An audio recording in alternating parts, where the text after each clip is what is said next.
স্বামীকে তুই বলে ডাকলে ও স্বামীর গায়ে হাত তুললে স্ত্রীর কি কোনো ক্ষতি হয়? স্বামীকে তুই বলে ডাকলে ও স্বামীর গায়ে হাত তুললে স্ত্রীর কি ক্ষতি হয় জানলে আপনাদের চোখ কপালে উঠে যাবে।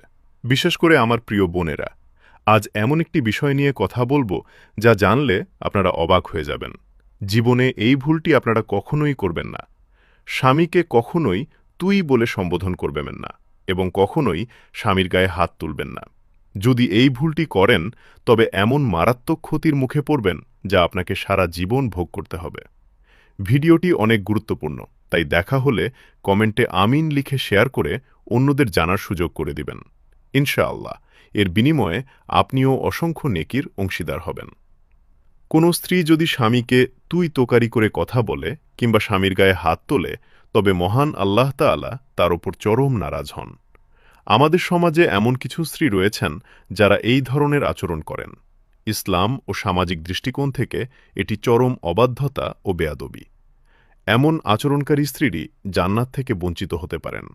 স্বামীকে তুই বললে বা তার সাথে খারাপ আচরণ করলে প্রধানত দুটি মারাত্মক ক্ষতি হয়। এক, এমন মনোরোগ বা ব্যাধি হবে যার কোনো চিকিৎসা নেই। আপনি যদি স্বামীকে তুই বলে সম্বোধন করেন বা অপমান করেন তবে মহান আল্লাহ তাআলা আপনার ওপর এতটাই রাগান্বিত হন যে আপনার এমন কোনো কঠিন রোগ বা মানসিক ব্যাধি হয়ে যাবে যার উত্তর বা চিকিৎসা পৃথিবীর কোথাও খুঁজে পাবেন না। ২, দুনিয়ার কোথাও সম্মান ও শান্তি না পাওয়া আপনার সম্মানের মূল জায়গাটি হলেন আপনার স্বামী। আপনি যদি তাকেই সম্মান না করেন তবে সমাজের বা পৃথিবীর কোনো মানুষ আপনাকে সম্মান করবে না, এমনকি নিজের পরিবারও পাশে থাকবে না।